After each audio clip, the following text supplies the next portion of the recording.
Hello students, welcome back to my YouTube channel. So let's start next topic of unit second, which is slide wire bridge and its application. बच्चे important topic है, sometime exams ਦੇ ਵਿੱਚ ਪੁੱਛ ਲਿਆ ਜਾਂਦਾ ਆ, so ਧਿਆਨ ਨਾਲ ਸਮਝਣਾ ਔਰ ਕਰਨਾ। ਚਲੋ ਆਪਾਂ start ਕਰਦੇ ਹਾਂ। ਸੋ ਸਭ ਤੋਂ ਪਹਿਲਾਂ ਬੱਚੇ ਆਪਾਂ ਸਮਝਦੇ ਹਾਂ ਕਿ slide wire bridge ਕੀ ਆ, ਠੀਕ ਹੈ। slide wire bridge ਦੇਖੋ ਬੱਚੇ, It is a simply practical application of Bridgestone bridge. ਅਸੀਂ ਲਾਸਟ ਵੀਡੀਓ ਦੇ ਵਿੱਚ ਬੱਚੇ Bridgestone bridge ਬਾਰੇ ਪੜ੍ਹ ਚੁੱਕੇ ਹਾਂ। ਇਹ ਉਹਦੀ ਹੀ ਇੱਕ ਐਪਲੀਕੇਸ਼ਨ ਆ, ਮਤਲਬ ਉਹਨੂੰ ਪ੍ਰੈਕਟੀਕਲੀ ਪਰਫਾਰਮ ਕਰਨਾ ਉਹਦੀ ਹੀ ਐਪਲੀਕੇਸ਼ਨ ਆ। That is used to measure the unknown resistance, ਜਿਹਦੀ ਅਸੀਂ use unknown resistance ਨੂੰ find out ਕਰਨ ਲਈ ਕਰਦੇ ਹਾਂ। ਸੋ ਪ੍ਰਿੰਸੀਪਲ ਕੀ ਆ ਬੱਚੇ ਦਾ, It is based upon the principle of Bridgestone bridge. So अगर तुसी हले तक Bridgestone bridge वाला lecture नहीं सुनिया, सब तो पहला Bridgestone bridge सुनो। अगर थानू Bridgestone bridge दा बच्चे principle नहीं पता ता कह लो थानू slide wire bridge नहीं समझ आएगा। When Bridgestone bridge is balanced, ये उदों काम करदा जदों तुहाडा ਜਿਹੜਾ Bridgestone bridge ਆ ਬੱਚੇ बैलेंस होएगा, ठीक है। सो ਅਸੀਂ ਉੱਥੇ लास्ट ਵਿੱਚ answer निकालिया C P over Q is equals to R over X, ठीक है। सो ਆਪਾਂ ਕੰਸਟਰਕਸ਼ਨ ਕਰਦੇ ਹਾਂ। ਕੰਸਟਰਕਸ਼ਨ ਦਾ ਮੀਨਸ ਹੁੰਦਾ ਕਿ ਕਿੱਦਾਂ ਬਣੀ ਆ ਚੀਜ਼, ਤੁਹਾਡਾ ਜੋ ਆਪਰੇਟਰਸ ਆ ਉਹ ਕਿਸ ਤਰੀਕੇ ਨਾਲ ਬਣਿਆ। ਹੁਣ ਧਿਆਨ ਦਿਓ ਤਾਂ ਬੱਚੇ, ਆ ਕੀ ਆ, ਸਭ ਤੋਂ ਪਹਿਲਾਂ ਇੱਕ ਲੱਕੜ ਦਾ ਸਕੇਲ ਲੱਗਿਆ ਹੁੰਦਾ, ਠੀਕ ਹੈ, ਵੁਡਨ ਸਕੇਲ ਹੈ। ਸੋ ਵੁਡਨ ਸਕੇਲ ਦੇ ਨਾਲ ਬੱਚੇ ਤੇ ਕਾਪਰ ਦੀਆਂ ਸਟ੍ਰਿਪਸ ਲੱਗੀਆਂ ਹੋਈਆਂ, ਠੀਕ ਹੈ। ਸੋ ਕਾਪਰ ਦੀ ਸਟ੍ਰਿਪਸ ਤੇ ਇੱਥੇ ਕੀ ਹੁੰਦਾ ਆ, ਅਸੀਂ ਇੱਥੇ ਵਾਇਰ ਕਨੈਕਟ ਕਰਕੇ ਕੋਈ ਚੀਜ਼ ਨਾਲ ਅਟੈਚ ਕਰ ਸਕਦੇ ਹਾਂ। ਆਰ ਕੀ ਆ, ਤੁਹਾਡਾ ਰੈਜ਼ਿਸਟੈਂਸ ਬਾਕਸ, ਠੀਕ ਹੈ। ਸੋ ਰੈਜ਼ਿਸਟੈਂਸ ਬਾਕਸ ਤੁਹਾਨੂੰ ਦਿਖਾਉਂਦੇ ਹਾਂ ਹੁਣੇ ਰੈਜ਼ਿਸਟੈਂਸ ਬਾਕਸ ਕਿੱਦਾਂ ਦਾ ਹੁੰਦਾ।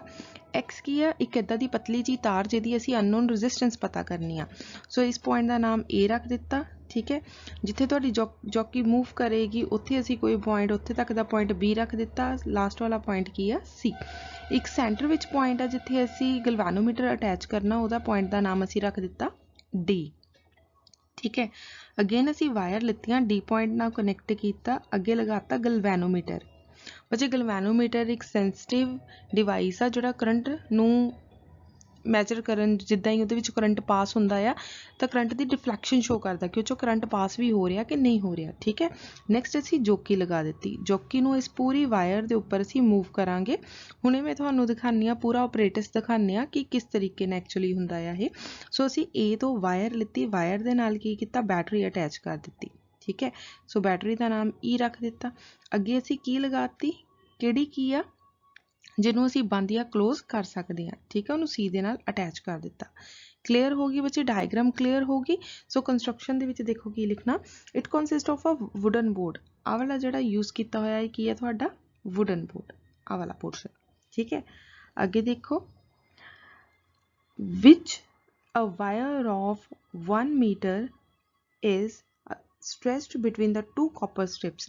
बच्चे ए तो लैके आ दो कॉपर स्ट्रिप्स आ, ए और सी पॉइंट, ठीक है। इत्थों लैके सी तक जिहड़ी असीं इत्थे वायर यूज़ करदे आ वो किन्ने मीटर दी हुंदी आ, 1 मीटर दी। इस करके इस पूरे ब्रिज नूं मीटर ब्रिज भी बोलिया जांदा है। समटाइम 1 मार्क्स का क्वेश्चन आ जांदा कि why slide wire bridge is known as a metre bridge, क्योंकि इहदे विच 1 मीटर दी वायर यूज़ हुंदी आ। Metre scale is also fitted parallel to the length of the wire. जिन्नी तुहाडी बच्चे वायर होएगी वो इस स्केल दे बिल्कुल पैरेलल सैट की जाती है, ठीक है। नैक्सट देखो, the two resistance R and unknown resistance X are connected between two gaps across the copper, ठीक है। सो आर और एक्स नू अटैच किया जाता है, कनैक्ट किया जाता आ दो गैप्स के विचकार। सो गैप का नाम भी तुसी रख सकते हैं G1 G2, ठीक है। रखना रख लो, नहीं रखना तो छड्ड भी सकते हैं। One terminal of galvanometer is connected to D terminal. Galvanometer का एक हिस्सा असी डी के नाल कनैक्ट कर दिता और दूसरा असी जॉकी के नाल कनैक्ट कर दिता। सो जॉकी हुंदा बच्चे तुहाडे पेन वर्गा डिवाइस है, सो उहदे नाल कनैक्ट कर दिता, which can be slide over the wire of the balance the bridge। सो इस जोकी नूं असी A पॉइंट तो लैके C पॉइंट तक मूव करवा सकते हैं, सो ताकि तुहाडा जिहड़ा पॉइंट आ वो बिल्कुल तुहाडा ब्रिज जिहड़ा बैलेंस हो सके। अकॉर्डिंग टू Bridgestone ब्रिज की कहंदा आ P over Q is equals to R over X, ठीक है। सो बच्चे आ वाला पोर्शन जी इस तरह की डायग्राम भी तुसी ड्रॉ कर सकते हैं, ठीक है। उस एक्चुअली स्केल की यूज़ नहीं किया, सो इस तरह ना स्केल लग्या हुंदा है, ठीक है। सो बनाना तुसी वो पुरानी वाली डायग्राम आ जस्ट तुहानूं समझाउण दे लई कि तुहानूं अट्रैक्टिव लगे देखण दे विच, कलरफुल पिक्चर है इस करके ये पिक्चर लगा दी गई, अदरवाइज इस पेज सेम आ, ठीक है। सो देख लो रिजल्ट आ गया Wheatstone bridge P over Q is equals to R over X। So ध्यान नाल देखो इस तरह की स्लाइड वायर ब्रिज हुंदी आ, ठीक है। आ बच्चे आ लक्कड़ का बनया होया वुडन बोर्ड आ, ठीक है। इस वुडन बोर्ड के उपर ध्यान नाल देखो आ वालियां कॉपर स्ट्रिप्स आ, ठीक है। आ वालियां कॉपर स्ट्रिप्स आ, क्लीयर हो गया बच्चे। हुण देखो आ गैप आ G1 और इधर गैप आ G2, ਇਹਦੇ ਨਾਲ ਕੀ ਹੈ ਰੈਜ਼ਿਸਟੈਂਸ ਬਾਕਸ ਲਗਾਈ ਆ ਬੱਚੇ, ਆ ਹੁੰਦੀ ਰੈਜ਼ਿਸਟੈਂਸ ਬਾਕਸ R, ਠੀਕ ਹੈ। ਇਹਦੇ ਵਿੱਚ ਛੋਟੀਆਂ ਛੋਟੀਆਂ ਕੀਜ਼ ਲੱਗੀਆਂ ਹੋਈਆਂ, ਕੀਜ਼ ਨੂੰ ਨਿਕਾਲ ਕੇ ਅਸੀਂ ਉਨੀ ਰੈਜ਼ਿਸਟੈਂਸ ਬਾਹਰ ਨਿਕਾਲ ਰਹੇ ਹਾਂ, ਠੀਕ ਹੈ। ਹੁਣ ਆ ਗੈਪ ਤੇ ਧਿਆਨ ਨਾਲ ਬੱਚੇ ਬਹੁਤ ਕੇਅਰਫੁਲੀ ਦੇਖੋ, ਆ ਦੇਖੋ ਇੱਕ ਵਾਇਰ ਆ, ਠੀਕ ਆ, ਇੱਕ ਉਹ ਵਾਇਰ ਜਿਹਦੀ ਅਸੀਂ ਰੈਜ਼ਿਸਟੈਂਸ ਪਤਾ ਕਰਨੀ ਆ। ਸੋ ਧਿਆਨ ਨਾਲ ਜ਼ੂਮ ਕਰਕੇ ਦੇਖ ਲਓ ਕਿ ਇੱਥੇ ਇੱਕ ਪਤਲੀ ਜੀ ਵਾਇਰ ਲੱਗੀ ਹੋਈ ਆ। ਸੋ ਫੋਟੋ ਦੇ ਵਿੱਚ ਵਾਇਰ ਨਹੀਂ ਆਈ, सो इदा करके एक वायर लगी हुई है, ठीक है। सेंटर दे विच की आ डी पॉइंट, आ पॉइंट किहड़ा डी पॉइंट, डी पॉइंट दे नाल गलवैनोमीटर जुड़िया, गलवैनोमीटर दी दूसरी वायर आ रही बच्चे, इहदे नाल की जुड़ी हुई है जोकी, दिस इज जोकी। आ अननोन रेजिस्टेंस X, आ कौन आ तुहाडा गलवैनोमीटर। बच्चे क्लीयर हो गया ऑपरेटर्स। आ पूरा की है तुहाडी बैटरी, डन बच्चे, क्लीयर हो गई। इस तरीके का तुहाडा एक्चुअल ऑपरेटर्स हुंदा, अदरवाइज जो तुसी क्लास विच हुंदे स्कूल हुंदे तो तुहानूं ऑपरेटर्स दिखाया जाता स्कूल, पर हुण आपां ऑनलाइन टीच कर रहे हैं तो तुसी ऑनलाइन पढ़ रहे हैं तो तुहानूं इस तरह की पिक्चर दिखा दी गई कि एक्चुअल विच इस तरह का ऑपरेटर सैट किया। बच्चे नेक्स्ट ध्यान नाल समझना एप्लीकेशनस ऑफ मीटर ब्रिज। सो असीं एप्लीकेशन स्टार्ट कर रहे हैं। मीटर ब्रिज की की एप्लीकेशनस हो सकती हैं। Number 1 is to measure the unknown resistance. Unknown resistance मतलब जो असीं एक्स की वैल्यू पता कर सकते हैं। इसका मतलब तुसीं कोई भी वायर, मान लो तुहाडी लैब दे विच बहुत सारियां वायर्स पईयां, पर सानूं नहीं पता कि इस वायर की रेजिस्टेंस कितनी आ। सो असीं की कीता, उहनूं मीटर ब्रिज के नाल एक्स की जगह पर जोड़ दिता और देखते हैं कि असीं किस तरीके नाल इहदी रेजिस्टेंस पता कर सकते हैं। To find the value of unknown resistance X, so असीं दी मीटर ब्रिज की यूज़ क्यों करते हैं, क्योंकि असीं एक्स की वैल्यू निकाल सकीए। The circuit is arranged as shown in figure. Bridge is can be balanced by moving the jockey over the wire. हुण देखो बच्चे, जोकी आपां हुणे हुणे देख के हटियां भी किद्दां दी हुंदी आ। असीं की कीता, ए पॉइंट तो रख के सी पॉइंट तक स्लाइड करनी, हौली हौली इहनूं खिसकांदे जाना। बच्चे इत्थे हुण गलवैनोमीटर लग्गिया, गलवैनोमीटर दा की काम आ, इस तरह का गलवैनोमीटर जिदे तुसी ए पॉइंट के उपर जोकी रखोगे तो तुहाडी गलवैनोमीटर की सूई इस तरीके एक डायरैक्शन आ जाएगी। जो सी ते रखोगे तो तुहाडी गलवैनोमीटर की जिहड़ी सूई आ दूसरी डायरैक्शन चले जाएगी, ठीक है। सो असी ए तो लैके सी दे विचकार इदां दा एक पॉइंट लभना जिथे तुहाडी गलवैनोमीटर कोई डिफ्लैक्शन शो ना करे, मतलब कि तुहाडी गलवैनोमीटर की सूई इस तरीके नाल बिल्कुल सेंटर च आ जाए। जिथे तुहाडी गलवैनोमीटर की सूई जी बिल्कुल सेंटर च आ गई, उत्थे तुहाडा बैलेंस पॉइंट आ जाएगा बी। क्लीयर हो गया। जिथे गलवैनोमीटर जीरो डिफ्लैक्शन शो करे वो तुहाडा पॉइंट आ जाऊगा बी, असीं नाल लगदी उत्थे जोकी रोक देनी। क्लीयर हो गया बच्चे। सो इस तरह नाल असीं बैलेंस्ड पॉइंट लभ सकदे हां जोकी नूं मूव करवा के। When the bridge is balanced the जोकी इज एट पॉइंट बी। ਇਹਦਾ मतलब जिथे भी तुहाडी गलवैनोमीटर की सूई जीरो ते आ गई, बिल्कुल सेंटर ते आ गई, उत्थे जाके तुहाडा ब्रिज की होएगा, बैलेंस होएगा, ते वो पॉइंट किहड़ा होएगा, बी पॉइंट होएगा। क्लीयर हो गया।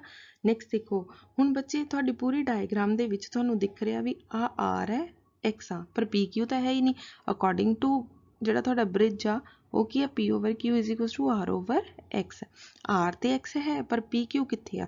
असीं की कीता, सानू पता पूरी डिस्टेंस कितनी सी, लेंथ कितनी सी, 1 मीटर। 1 मीटर मतलब 100 सेंटीमीटर, ठीक है। असीं मान लिया ए तो लैके बी तक की लेंथ एल आ, बाकी कितनी बच गई 100 माइनस एल। क्लीयर हो गई बच्चे आ चीज़।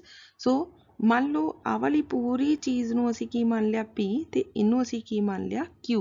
हो गया तुहाडा बच्चे। ਫਾਰਮੂਲਾ ਕੰਪਲੀਟ, Q ਵੀ ਆ, R ਵੀ ਆ, S ਵੀ ਆ ਤੇ X ਵੀ ਆ। ठीक है, सो सारिया टर्म्स ये है। सो आप लिखते हैं आगे further, what is A B की है थोड़ी L, A तो लैके B तक की दूरी कितनी है L, B तो लैके C तक की कितनी अपनी मैजरमेंट 100 माइनस L। असी हुण की किता नैक्सट स्टैप दे विच मान लिया A तो लैके B तक नूं असी की मन्निया P, B तो लैके C तक नूं असी की मन्निया Q। ठीक है, सो नैक्सट असी की किता, इहदा मतलब P डायरैक्टली प्रोपोर्शनल L हो जाएगा, Q directly proportional to 100 minus L हो जाएगा। ठीक है, जो असी कंसीडर किया जो साडी एक्चुअल वैल्यू आ। So according to Wheatstone bridge P over Q is equal to R over X आ। P की वैल्यू कितनी है L, Q की वैल्यू कितनी है 100 माइनस L। ठीक है, R ओवर X की जगह ते बच्चे R ओवर X लिखा रहन तां असी X की वैल्यू पता करनी है, मतलब यदा मतलब X दूसरी तरफ ले जाओ, X ऊपर चल जाएगा, R इधर ही पिया रहन दो, आ 100 माइनस L ऊपर लै गए, आ वाला L नीचे लै गया। सो इस तरीके नाल तुहाडा X का आंसर आ जाएगा which is the final answer. ठीक है, सो इस तरीके नाल बच्चे तुसी अननोन रेजिस्टेंस पता कर सकते हैं। सो नैक्सट एप्लीकेशन आ बच्चे to compare to unknown resistance. हुण मान लो उस पूरे ऑपरेटर्स दे विच की सी इत्थे R, इत्थे की सी X, एक रेजिस्टेंस लगाई सी X। ठीक है, सो आ वाली X की जगह ते असी दो वायर्स लगान लगे हैं, अलग अलग वायर्स। ठीक है, resistance R1 is connected in place of unknown resistance X। हुण असी की कीता, X की जगह ते पहला की कीता, अननोन रेजिस्टेंस की जगह ते की लगाता R1। ध्यान नाल समझ लो बच्चे, इत्थे असी की कीता X की जगह ते की लगाता R1। बाकी सारा ऑपरेटर सेम आ। अगर तो बच्चे कल्ला कल्ला पार्ट पूछा जाता तो तुहानूं डायग्राम ड्रॉ करनी पेगी, अदरवाइज कट्ठा क्वेश्चन तो कदे भी नहीं आता, कल्ला कल्ला ही आता है। सो असी डायग्राम दे विच X की जगह ते R कनैक्ट कर दिता, R1। Now jockey is moved over the wire, so jockey नूं अगेन A B दे अक्रॉस असी मूव किया, एक पॉइंट इदा का B पॉइंट इदा का आ जाएगा जिथे तुहाडा जिहड़ा ब्रिज आ बैलेंस हो जाएगा। ਇਹਦਾ मतलब A तो लैके B तक की असी डिस्टेंस की मान ली L1, बाकी कितनी बच गई 100 माइनस L1 लिख लिया। ठीक है, सो L1 नूं असी की मान लिया P आ, 100 माइनस L1 नूं असी की मान लिया Q आ। सो असी नैक्सट स्टैप दे विच मान लिया, अगेन फॉर्मूला लगावांगे P over Q is equal to R over X। X की जगह ते असी की लिख रहे हैं R1, क्योंकि असी रिप्लेस कर दिता है X की जगह ते R1 ले रहे हैं। सो R1 लिखता, what is the value of P L1, Q की वैल्यू 100 माइनस L1 पुट कर दी। अगेन असी पता की करना इतों R1 की वैल्यू कितनी आ जाऊगी R 100 minus L1 divided by L1। So this is R equation number 1। Now repeat the experiment with the same unknown resistance R2। हुण असी की कीता, पहला असी इत्थे कीता सी R1, हुण असी कोई होर वायर ले ली, मान ली कि R2।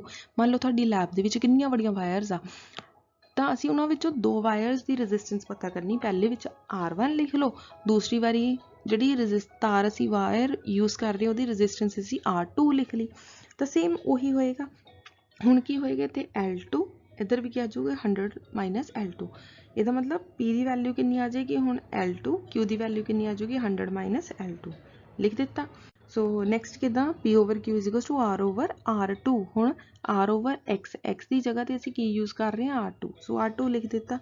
Now what is P की वैल्यू कितनी आ L2, Q की वैल्यू कितनी आ 100 माइनस L2, क्योंकि असी बच्चे सैकेंड केस कर रहे हैं, इस करके पहले केस दे विच L1 लिख दिता, दूसरे केस दे विच असी L2 लिख दिता।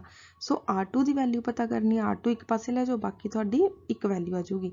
इहदा मतलब R1 की वैल्यू कितनी आई सी R 100 minus L1 over L1, आ तुहाडी फर्स्ट इक्वेशन सी, आ तुहाडी सैकेंड इक्वेशन आ गई। हुण दोनों नूं डिवाइड करन लगे R1 over R2, R1 over R2। बच्चे हुण ध्यान नाल देखो, जदों R1 नूं R2 नाल डिवाइड करांगे इत्थे आ जाएगा R 100 minus L2 over L2, R दे नाल R कैंसल। सो इनू लिखांगे किद्दां 100 माइनस L1 ओवर L1, आ वाली टर्म बच्चे ऊपर चली जाएगी, L2 divided by 100 minus L2। अगर इत्थे तक ही छड्ड के आना चाहते हैं तो इत्थे तक भी छड्ड के आ सकते हैं, नहीं तो इनू मल्टीप्लाई करके इस तरीके नाल लिख सकते हैं, L2 इहदे नाल चल जाएगा और L1 नीचे वाली टर्म दे नाल आ जाएगा। ठीक है। इस तरह तरीके नाल तुसी इक्को टाइम ते दो रेजिस्टेंस पता कर सकते हैं unknown resistance. So last one is to measure the unknown temperature. बहुत रेयर चांस आ कि आह वाला पार्ट थर्ड पार्ट कदे तुहाडे पेपर दे विच पुछया जावे, बहुत रेयर चांस आ। The resistance of the conductor at temperature theta is given by, बच्चे आपां टैंपरेचर कोफिशिएंट ऑफ रेजिस्टेंस दे विच आ फॉर्मूला कीता सी R is equals to R0 1 plus alpha theta, क्योंकि टैंपरेचर कोफिशिएंट की गल कर रहे हैं तो असी फॉर्मूला इस करके लिख रहे हैं। सो इन्हूं ओपन करके लिखिया आ गया R0, R नूं नैक्सट टर्म नाल मल्टीप्लाई किया तो R0 एल्फा थीटा, इनू असी इक्वेशन नंबर 1 देती।